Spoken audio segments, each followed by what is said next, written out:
Hello po sa lahat po ng mga Jillman or sa lahat ng mga supporters at nagmamahal kay Jillian Ward and Mr. Eman Baco sa Pacquiao. Abay nagbabiral ngayon ng ilan sa mga videos kung saan sinasabing may karibal na daw si Jillian. So yun yung ating pag-uusapan maya-maya lang. But before natin si Jillian Ward and Mr. Eman Baco sa Pacquiao because this week no mapapanood na po natin si Mr. Eman Baco sa Pacquiao sa Never Say Die. After a long yung pinaka mahabang paghihintay ay mapapanood na natin finally ito pong si Mr.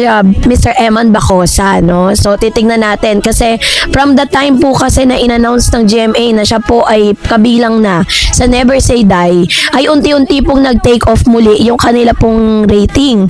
So tingnan natin what would be the yung pinaka aftermath pagkatapos po na mapanood natin si Mr. Eman Bacosa Pacquiao kasi aminin mat natin o hindi talagang malakas po si Eman at si Jillian.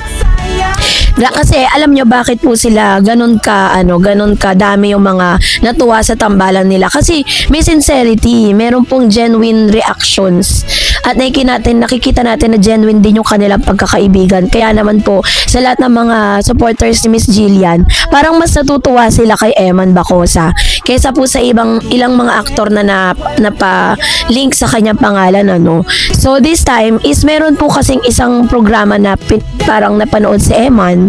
Tapos, meron pong isang girl doon na parang kinikilig kay Eman. So, panoorin natin to. Si Eman ang guess matalino yan. Oo, pero pag si Eman ang guess, natataranta lang. Parang nagsastutter lang yan si Hailey kasi nga nandyan si Eman. Ano ba first impression mo kay Eman, Hailey? Alam mo, boksingero talaga siya, ate. Kasi na-knock out yung puso ko. Eman, paano ba yan? sagot ko si Eman. Oo, pag pinapuluhin si Eman, nadidistract si Eman sa inyo eh. Baka may sagot pa. Tapos tanungin mo. Eto na, meron ka bang gustong sabihin sa sinabi ni Hailey? Na-knock out mo daw yung puso niya eh. Alam niyo na po yan, God bless. Ay, God bless. Napakagandang senyalis yan. Magasalin si Eman. Ginawa ang tita. Doon pa lang. Okay. Wala talaga, no? So, dito po, talagang nag-viral po itong videos na to kasi parang sinasabi tuloy ng mga netizen na kahit sino pa yung mga nililink or parang kahit sino pa yung mga nagkaka-crush or nagkakagusto kay Eman, wala pa rin talagang tatalo kay Jillian. Kasi pag si Jillian ang pinag-usapan sa mga interviews is parang kinikilig si Eman, 'di ba? Nag-iiba yung kanyang mood. Kapag po ini-interview siya at nabanggit si Jillian, lagi po siyang makikita mo yung ngiti niya hanggang tenga. Pero ito kasi kakaiba 'di ba? Kasi parang kahit sino pa yung dumikit sa kanya, si Jillian pa rin talaga yung kanyang yung kanyang hinahanap-hanap, 'di ba? But anyways, ang maganda lang kay Mr. Eman Bacosa, pinapakita niya dito that napaka-respectful niya, tapos talagang very godly talaga kasi si Eman Bacosa. Tapos at the same time, ang dami pong talagang mga Jillman na umaasa na magle-level up at talagang kumbaga parang tataas pa yung intensity ng kanilang friendship ni Miss Jillian Ward, no? At talagang masasabi natin na yung kanilang pagkakaibigan ay hindi na lang ganun basta-basta. Meron pa nga tayong mga nababalitaan na itong si Mr. Eman Bacosa at si Jillian talagang naghahanda sila para sa may magandang mangyayari kay Jillian at Eman, pero sa ngayon hindi pa po handa ang GMA para po i-announce yan sa publiko. Pero as of this moment, inihahanda na si Mr. Eman. Nagte-training na siya para sa kanyang pag-arte kasi nga sa isang interview sinabi ni Mr. Eman Bacosa Pacquiao na tinanong siya nag-i-interview sa kanya kung ano yung mga gagawin niya, kung ano yung mga plan ng GMA para sa kanya. Sabi niya, meron siyang mga endorsement, meron siyang mga teleserye, at isa sa mga sinabi niya at binunyag niya sa interview na yon ay yung Never Say Die nga. So, ibig sabihin, may mga nakaambang proyekto si Mr. Eman, and alam ko po na isa doon ay makakasama niya si Jillian. Sana nga bigyan ng malaking break ng GMA si Eman at si Jillian kasi sabi nga ng kasabihan, 'di ba? Strike while the iron is hot. Habang mainit pa po si Jillian at si Eman sa publiko, dapat bigyan na nila ng project, 'di ba? Dapat yung kumbaga parang na talaga, isalang na agad yan para at least yung mga fan po ni Jillian at ni Eman hindi mamatay yung apoy nila sa paghihintay doon sa project na pwedeng magkaroon silang dalawa, 'di ba? So nakakatuwa lang dun po sa dun po sa programa ng GMA na isa talagang halos lahat ata parang lagi siyang guest, no? Ito po yung patunay na parang gumagawa na rin po ng paraan ng GMA para i-expose si Eman sa mga programa ng GMA dahil po sa malalaking proyekto na ibibigay kay Eman. Pero according po sa mga source na parang magigest lang po siya sa Never Say Die. So ang request po ng marami na sana nga mas tumagal pa yung kanyang parang yung kanyang character sa nasabing serye. And tonight is this week mapapanood na natin siya ng dire-diretso at paano nga ba makaka-apekto or ano nga ba ang magiging papel ni Eman Baco sa Pacquiao doon po sa sa serye na yon. Ano ang magiging relationship niya kay Miss Jillian, no? So yun po yung dapat nating abangan, no? Dahil talagang kaabang-abang naman talaga ang lahat ng mga magaganap. Sa ngayon po is naghahanda po si Miss Jillian Ward dahil possible din po yan, no, na si Miss Jillian po is may mga nakaambarin dahil matapos nga po na umingay yung pangalan din niya with Mr. Eman. Kung si Eman ang dami pong mga offers sa kanyang endorsement, si Jillian mas dumoble pa, no, talagang mas dumami pa yung mga magtitiwala sa kanyang mga brands. And isa rin sa mga inaabangan natin yung pagsamahin sila sa isang endorsement ng isang food chain. Yun yung abangan natin kasi ayun po yan, talagang kapag ikaw ay kinuha ng mga food chain like Jollibee, McDonald's, KFC, diba? O kaya naman yung mga malalaking mga food chain sa Pilipinas, talagang masasabi natin ikaw ay isa na sa mga pinag-uusapan at sikat na celebrity dito po sa Pilipinas. Kaya naman abangan po natin yung mga kalganapan sa kanila. At dito makikita rin natin na kung ano man yung mga upcoming projects po nila na ginagawa po ng GMA. So yun po yung dapat nating abangan at subaybayan po natin ang mga next vlogs and next updates patungkol sa dalawang ito. So this channel also go. Miss Jillian Ward, abay bakit nga ba hinahanap itong si Mr. Eman Baco sa Pacquiao sa kanyang mall tour? So yung ating pag-uusapan for today's video. Ang lahat na yan. At ngayong araw ito na pag-usapan na natin kasi nga po is viral po ngayon ang ilan sa mga video kung saan meron pong mall tour itong si Miss Jillian Ward. At doon po sa kanyang mall tour, pinatunayan niya dito na totoong ang ayaw niya na talagang magsinungaling dahil ini-express niya na talaga kung ano talaga yung kanyang mga nararamdaman, kung ano yung kanyang mga nakikita, at ano yung kanyang honest na kalagayan ng kanyang puso, no? Panoorin natin to. Siya na pwede ko naman sa stage.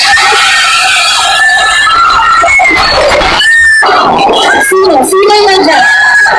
Gumawa yung medyo hindi na yaman. Siya na pwede ko naman sa stage.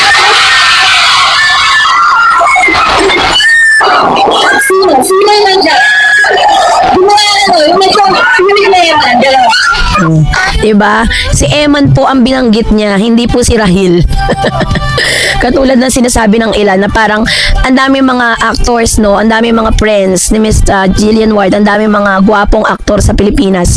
Pero si Mr. Eman Bacosa pa rin ang hinahanap ni Jillian, no? Kaya naman ang dami pong masasaya dun po sa nasabing mall tour na yon dahil pati sa mall tour niya, binabanggit niya si Eman, kailangan pa ba talaga ng pag-amin mula kay Miss Jillian Ward at Eman Bacosa?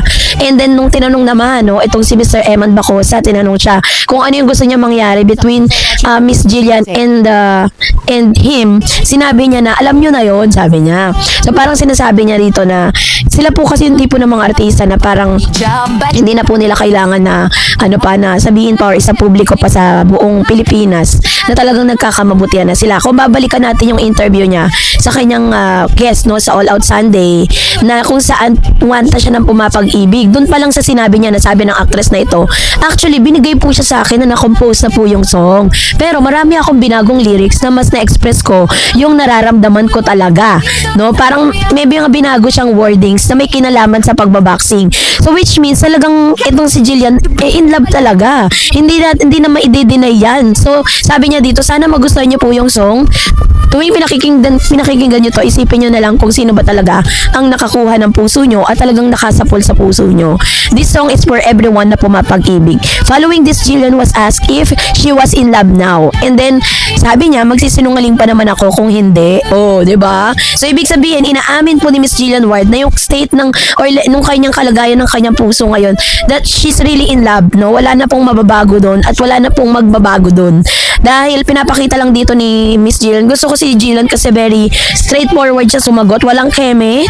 Hindi niya kailangan magsinungaling kung ano talaga yung nararamdaman niya. Well, in fact, deserve naman ni Miss Jillian talaga na magmahal na kasi she was on the right age na, 'di ba? At the same time, is bagay naman sila ni Eman. Hindi naman masamang tao si Eman para sa kanya. Kaya nga po yung buong pamilya po ni Eman, sobrang blessed talaga sila nung dinalaw sila at sinamahan ni Miss Jillian. Number 1 plus points yun sa pamilya ni Mr. Eman eh. So pati po yung kapatid ni Eman, 'di ba? Sobrang love na love si Jillian. Nung pumunta si Miss Jillian sa lugar ni Eman, grabe po yung pagsuporta sa kanya ng mga magulang nito, yung mami niya.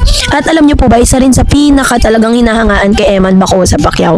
Alam natin na si Eman po is lumaki siya ng yung nanay niya lang talaga yung nag-aaruga sa kanya, no? Kasi nga single mom, because Eman is ang kanyang tatay, ang totoong asawa, ang totoong wife ay si Miss Jinky Pacquiao. Kaya naman, no wonder na talagang lumaki siya sa nanay niya. So, pinapakita niya rin dito na kung gaano niya pinibigyan ng importansya yung sacrifices na ginawa sa kanya ng kanyang mami. Kaya nga sabi niya po, lahat ng kinikita niya all goes to his mother, and dalawa po silang nagmamanage.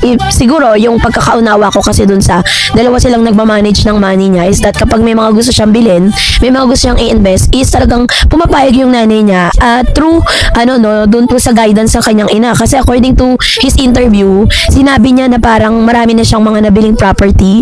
Doon niya po binuhos at dinala yung mga perang kinikita niya through boxing. So, it only shows talagang si Eman, magaling siyang mag-handle ng kanyang mga finances as well as Miss Jillian Ward. Si Jillian naman, mula po ng pagkabata niya hanggang sa siya ay nagkaroon ng legal age, is yung mami niya din ang nagmamanage ng kanyang money. Parang pareha silang makaina, 'di ba? Pareha silang lumaki sila na nanay nila yung mga kasama nila. Kaya talagang nagkakaunawaan yung magkumare, 'di ba? Kaya wala pong duda at wala pong angal, wala pong parang hindi against yung nanay or mother ni Miss Jillian kay Mr. Eman. Ganon din si Eman kay Jillian. Kaya alam ko pong hindi magkakaroon ng problema yung dalawang yan kasi parang pati yung mga pamilya nila sinusuportahan po sila, 'di ba? So doon po sa kanya pong ginawang sinabi niya po doon po sa kanyang mall tour. It only shows sa talagang si Eman talaga yung hinahanap-hanap ni Miss Jillian. It only shows na hindi niya po kailangan ikahiya at hindi po kailangan na parang sabihin ng mga bashers na nanggagamit lang si Jillian, 'di ba? Parang si Jillian po is a big star na din. Mako-consider na natin siyang malaking star because kung i-rate natin o kung i-level natin yung level ng pagiging star ni Eman at saka ni Jillian, malayo na po yung narating ni Jillian dahil marami na rin naman siyang napatunayan sa showbiz. Pero ito siya, inaabot niya si Jillian, si Mr. Eman, 'di ba? Hindi po yun yung nagiging hadlang. Kaya po, ako po, pag makakakita ako ng mga posts patungkol doon sa sinasabing manggagamit si Jillian, is sumasagot ako doon. Pero in a right manner, hindi para i-bash kung sino, but for the clarification. Kasi hindi naman natin kailangan makipag-away sa social media para lang marinig nila yung pinupunto mo. Kailangan lang is maging totoo ka doon sa sasabihin mo para mas maunawaan po nila yun, 'di ba? Alam naman natin, napaka-harsh po ng social media ngayon. Grabe po. Sobrang harsh, 'di ba? Kaya kailangan alam po nating i-handle yung situation. Alam natin kung paano natin i-deliver yung mga statement na gusto nating sabihin sa publiko. Kaya naman syempre, 'di ba? Team Jillian pa rin tayo and Eman Bacosa Pacquiao. So that's it for today. Hello po sa lahat po ng mga fans at nagmamahal kay Miss Jillian Ward and Mr. Eman Bacosa Pacquiao. Abay, may mga nagsusurround ng mga news about Jillian and Eman na ang unang talo daw ni Mr. Eman Bacosa Pacquiao ay nang i-take down ni Jillian si Eman. Oh my God. Asan kaya nang galing yung balita na yan, ano? So yun ang pag-uusapan natin maya-maya lang. But before that, if you haven't subscribed yet, pag-usapan na natin ang ilan sa mga kumakalat na news. No, dito po sa TikTok, grabe po ang TikTok ng mga content creators. Talagang mapagpapalala paggawa talaga ng chika, no? Kasi may nakita po akong isang post sa TikTok na sinasabi dito na parang may post kasi si Eman, yun kasi yung nag-trigger. Sabi niya doon sa post niya, yan, nilalagay ko sa screen, sabi niya doon na, ano bang nangyayari, anong nangyayari sa akin, ba't ko nararamdaman to, na kailangan niya daw burahin lahat ng mga social media account niya. So I think doon po na-trigger yung mga tao kung bakit sinasabi nila na heartbroken daw si Mr. Eman Bacosa Pacquiao, kasi nga doon sa kanyang My Day, sa kanyang IG. At may mga kumakalat na balita na hiwalay na daw si Jillian at si Eman Bacosa. Sumakit yung ulo ko, girl. Kasi nga naman, 'di ba? Number 1 is wala pa naman silang ina-announce na magjowa na sila. Paano naman po sila maghihiwalay? Ano ba 'yan? Saan ba galing yung news na 'yan? Pangalawa, si Eman at si Miss Jillian Ward po ay wala pang sinasabing nagliligawan na sila. Sa ngayon is nandun sila sa stage of friendship. Yung friendship na 'yon, getting to know each other po 'yon. At the same time, nung tinanong si Jillian sa kanya pong pagpirma, sa kanya pong kontrata, yung pag-renew niya ng panibagong kontrata sa GMA, tinanong siya kung naliligaw ba si Eman. Pero, naging silent lang si Miss Jillian.